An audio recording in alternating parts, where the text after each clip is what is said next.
LDC spread.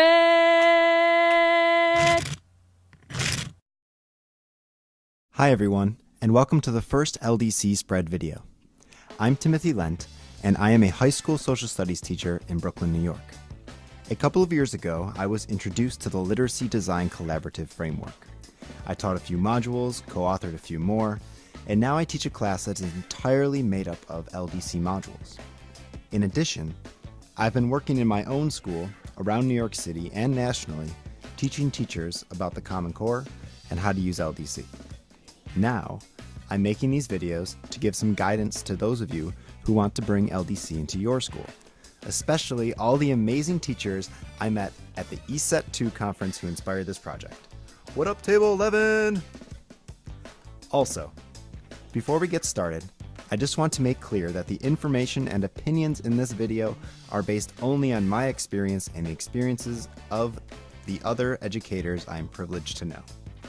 This is not a video officially sanctioned by LDC or GATES or my school, the High School for Youth and Community Development, or our partnership organization, New Visions for Public Schools.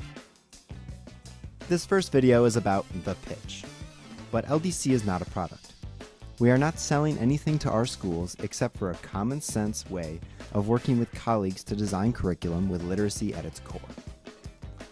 But we are all teachers, and we know that any time we go to a meeting to learn about something new, whether it be a computer program, a textbook, or a teacher effectiveness rubric, that the first reaction is that we are all too overwhelmed, have no time, and that what we already have works well enough. And for the most part, this is true. So how do visionaries like ourselves, who think the Common Core state standards point us in the right direction, and that LDC is a great tool for implementing these standards, go about convincing our colleagues of it, whether it be at a school-wide faculty meeting, within our department, or one-on-one in the teacher's lounge? When you are pitching anything to anyone, your ability to convince them hinges first and foremost on their ability to trust that you understand where they are coming from. Luckily, we are all teachers, and we've all been in the trenches. So, this will be easier for us to do in our own schools than it would be for someone from the outside. Connect with your colleagues on an emotional level by validating their concerns and reassuring them that this journey into the Common Core state standards is new for everyone, including yourself. First, you may need to convince teachers that the Common Core standards set our country in the right direction. Here are some statistics that I got from a presentation from the Student Achievement Partners that make a compelling point. You can access a bunch of free resources for informing yourself and your colleagues about the CCSS from their website, achievethecore.org. You should really go to achievethecore.org. They have way more statistics and talking points for each set. Despite smaller class sizes and a doubling of spending on education over the last 4 decades, we have had little signs of improvement on the NAEP results. And these 2012 ACT results show alarming gaps between the knowledge and skills needed to earn a high school diploma and the knowledge and skills needed for education and training after high school. This, of course, leads to incredibly high rates of remediation, costing many of our young adults a significant amount of time and money. Compounding the cost is the fact that remedial students are more likely to drop out of college without a degree. Less than 50% of remedial students complete their recommended remedial courses. Less than 25% of remedial students at community colleges earn a certificate or degree within 8 years. And as you can see from these numbers, students in remedial reading or math have particularly dismal chances of success. In addition to these statistics, use data from your school to prove your point. How do students fare on the ACT, SAT, and on-state test at your school? Do students that leave your school and go to college need remedial courses? What is their success rate in freshman year? If your colleagues are not familiar with the Common Core state standards, then you should go to achievethecore.org and download one of the professional development modules they have on that site. They are excellent, and much of this video has been stolen straight from them. Most importantly, you should stress that the Common Core state standards are a reaction to the poorly crafted state standards published in the 1990s.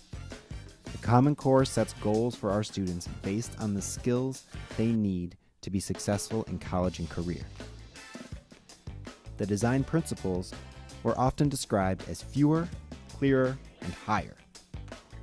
Although these are relative and perhaps even subjective terms, it is worth understanding how these make the Common Core state standards different in approach than typical state standards. In terms of fewer, the design principle is that these standards can be learned within a year. There's very little repetition from year to year of the same standards. The standards are clearer in that they more precisely describe outcome expectations rather than vague or broad descriptions of learning. And the standards are higher with respect to what is meant by higher, not harder standards. Having higher standards means that what is included in the Common Core state standards is actually intended for all students each year. There is congruence between what is stated and what is expected. In addition, you should hit on the most important changes to instruction as a result of the adoption of the Common Core state standards, known as the 3 shifts. Again, if you want more resources on teaching teachers about this topic, go to achievethecore.org and steal everything you can. So, at this point, your colleagues should be saying, how do we stop these educational atrocities and bring the Common Core into our classrooms? We'll do anything! More likely, they'll see the need for change but still be tentative about venturing into the new territory of literacy skill-based instruction. This is very scary for all of us, but luckily, you have the answer. It's time to introduce the Literacy Design Collaborative as the savior and watch some videos. LDC offers teachers a framework for building the college and career-ready literacy skills specified by the Common Core state standards into their curriculum. It has Common Core alignment, teacher's choice, UBD, compelling and flexible assignments for students. What's not to love? This is an LDC vocabulary list for you to get familiar with. Reviewing it will make what I am about to say next make a whole lot more sense. So go ahead, pause, and read it. I'll wait. Back? Got all the terms memorized? Good. There will be a quiz. The LDC planning tools enable teachers to plan content-rich units of study called modules that are Common Core aligned. The modules consist of a compelling writing task that the teacher designed and all the mini tasks necessary for students to complete to finish the task. The mini tasks teach students literacy skills that develop their ability to independently grapple with a task and coherently express themselves in writing. If your teachers use backwards design, let them know that LDC is the same concept, with a literacy focus that will make their students more independent learners. And isn't that what we all want? The best way to showcase this process is to show your colleagues the wonderful videos on literacydesigncollaborative.org. To start, play the one entitled Literacy Matters. Full disclosure, I'm in this one, and my co-author Sarah does an amazing job executing our module on the Industrial Revolution. Most importantly, though, the video outlines the process of planning an LDC module and highlights some of the LDC tools used in planning instruction. Here, I'll play you a clip. Notice the pretty music, the great production value. Your teachers are going to love this.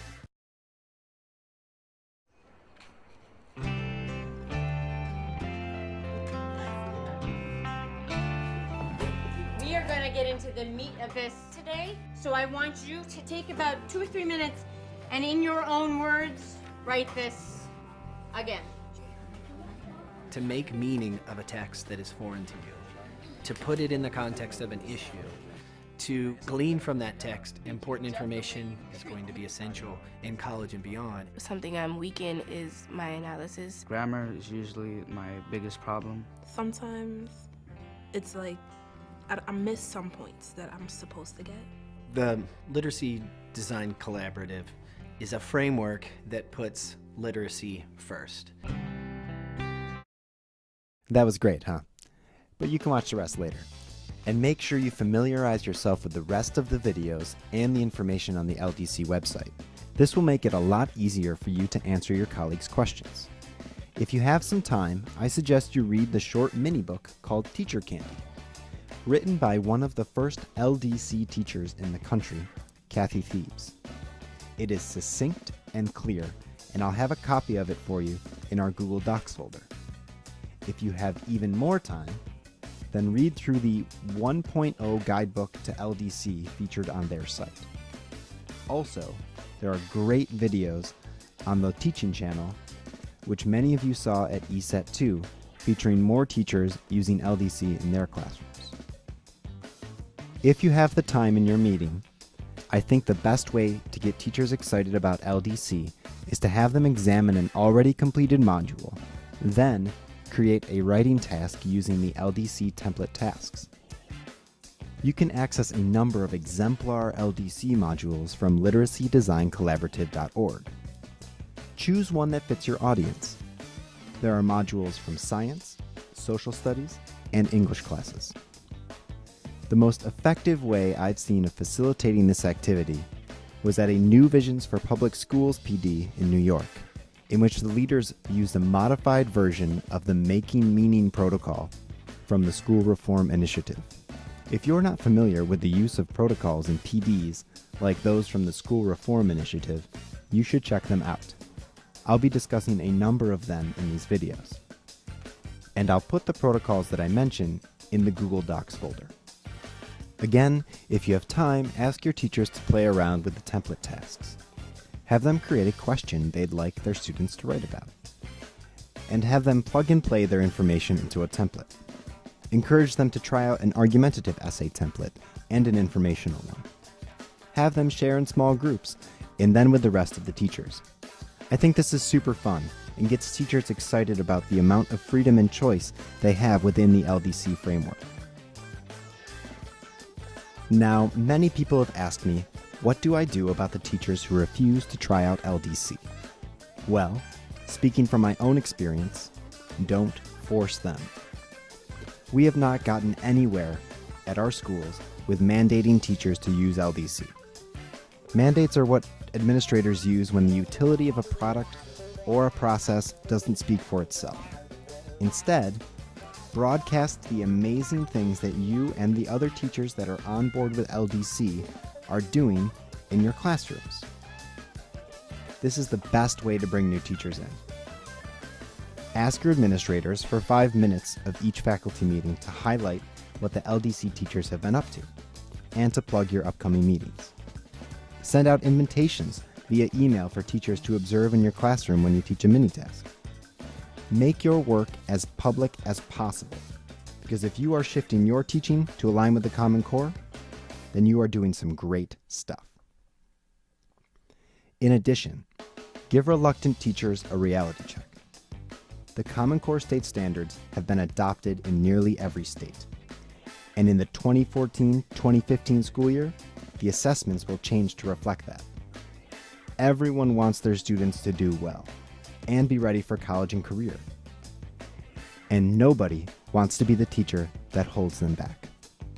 All right, so that's how I'd make the pitch and tell my colleagues about the Common Core and LDC.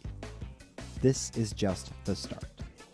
Keep in mind that the Common Core is new to everyone and that we are all learning, myself included. The next video will address how to guide your group of teachers through shifting their instruction to text dependency, and how to keep them coming to you for more. If you have any comments or questions, please email me at timothya.lent@gmail.com. Lastly, I'd like to thank the incomparable Alicia Farner for composing and performing the theme song for this video. Now go forth and spread LDC.